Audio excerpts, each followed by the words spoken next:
We've just gotten through signing day, and we found out who was good, bad, and different. The flipped, the unflipped, the committed, the decommitted, everything you want to see. Early signing day right now is now considered signing day, and then everybody else is late. It seems like, back when you and I were going through this process, we couldn't wait to get to February and get that signing day and pick the hats. Now they're doing it in December, Clint. I mean, just kind of give me your initial thoughts, just kind of where we've gotten at with early signing day, because some people hate it. Some people love it. Some people are in between.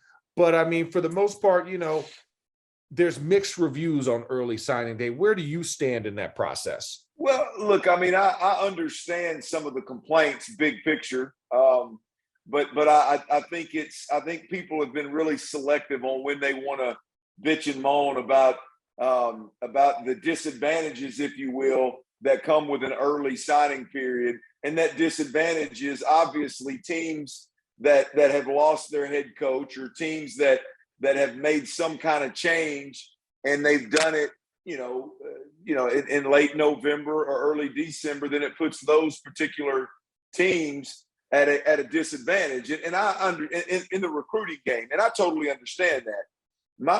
What pisses me off about the December 15 early sign period, and all the people that are complaining about it, is nobody was bitching and moaning when it was affecting Josh Heupel at Tennessee. Nobody was bitching and moaning when it was Eli Drinkowich at Missouri, or Sam Pittman or Chad Morris at Arkansas, right? Nobody's worried about Shane Beamer at South Carolina last year. We didn't hear all these talking heads, if you will, complaining and ranting and raving and beating their drum of this early signing period's got to change, right? Yeah. But all of a sudden, it's impacting LSU, Notre Dame, USC, Oklahoma, some of the blue bloods, Oregon, your Gators, your Florida Gators. No disrespect, Big Macs, but when it affects you guys at the top, all of a sudden, boy, everybody starts crying about it, and everybody wants to change it. It's not that I don't see people's argument.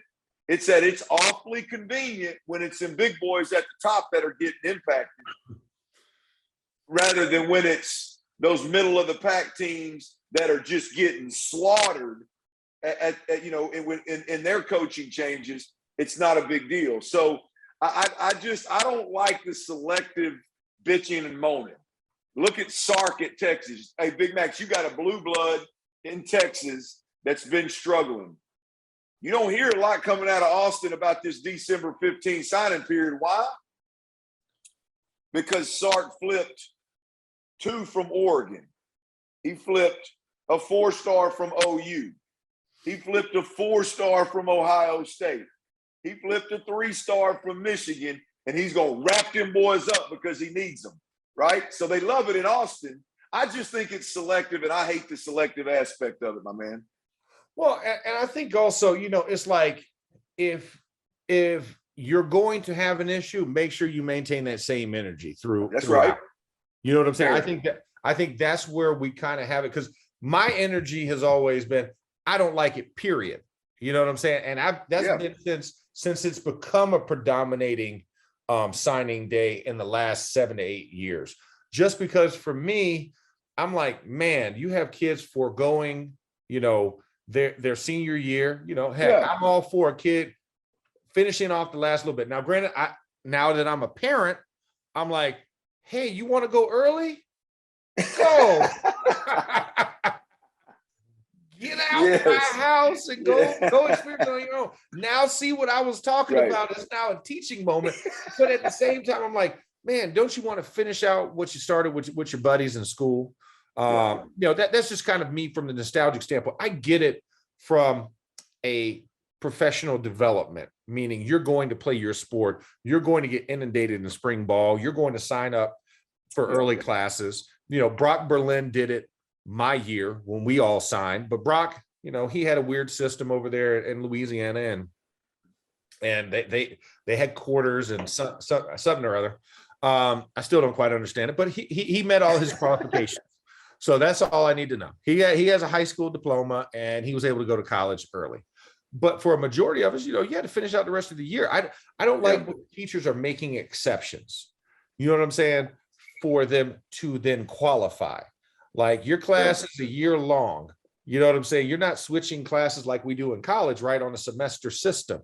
I'm thinking 1101 in the fall and 1102 in the spring. Like, in high school, it's like when you take American history is from August for my school, because we started in August, to the end of May, where you got finals.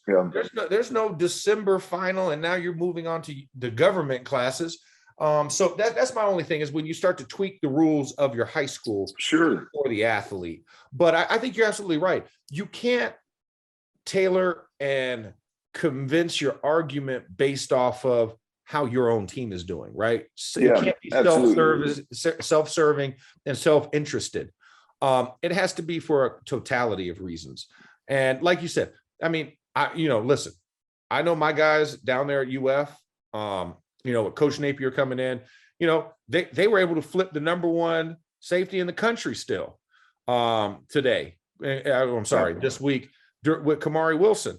I looked at the staff they're assembling. They just hired recently the wide receivers coach. One of my good friends, Kerry Colbert. I was just with Kerry calling the USC UCLA game, and he was a Trojan coach. But it's funny when your coach gets fired and you just happen to have coached a Blitnikoff winner, makes you a little desirable. So I'm happy to have my boy KC down at UF along with Coach Stapleton in the O-line room, because that was one of my guys. I was in the O-line room with D Stape as he was getting his experience. So, I mean, I get it from that perspective, but the one thing that I do appreciate is, like you said, when there's opportunities to flip, schools that need to flip guys, they do it. You reference Sark, right? And coaches that are coming from these blue bloods and transferring to blue bloods, they're bringing those flips with them. So you're hopefully moving around and kind of trying to spread out what the schools have been so concentrated. We're talking about the Clemsons, the Ohio States, the Bamas, and the Oklahomas of the world for so long. They've kind of encapsulated it. Now it's starting to at least spread. So I feel good about where we're at for signing day this time around, but I'm still a proponent of, I need to see it after the new year, because I think it gives everybody an equal chance year after year. Plus, for me and you, it gives us a chance, if we're the college athlete, we get to go on all our visits. I ain't got to commit my junior year, and then right after football's done, I got to make my decision, because I can't go enjoy the spoils of my hard work and let people court me, make me feel like I'm special. You know what I'm saying? I want to fly to LA. I would hate to have made this decision in December, because that's when all my recruiting trips happen. Look, Max, here's the deal, man. Look, we can have a debate or a conversation about the pros and the cons. I get it. But what it can't do is start and stop with the fact that there's some big time blue bloods that are finally being impacted with it when their program's down. You know what? You don't want a disadvantage on December the 15th whenever there's a signing date. Don't get your ass kicked, right? Don't hire the wrong coach. Don't fire your coach, right? I mean, make this. Hey, you know what? Don't let Ed Orgeron be the head coach until early December, late November. Fire his ass when you decided you were going to part ways and get Brian Kelly in there, and then he doesn't have that disadvantage. I don't like the convenient ass excuse of, poor little old LSU, man. They just don't have the advantage that they had this year. OU and Notre Dame. Yeah, man, miss me with all that shit, man. I just look at it and I just go, I get it. Let's have a conversation about it. But boy, I tell you what, right now is a tough time for me to swallow this pill after watching these smaller schools get absolutely hammered year after year previously. Yeah, no, I think that's a very valid point. I think that's a statement, and like you said, this will be the eternal argument that we will have, right? When there is blue bloods, when there's not blue bloods, nobody is crying over Akron firing their coach and bringing in Joe Moorhead. You know what I'm saying? Right. Ain't nobody feeling bad for Joe Moorhead, are they?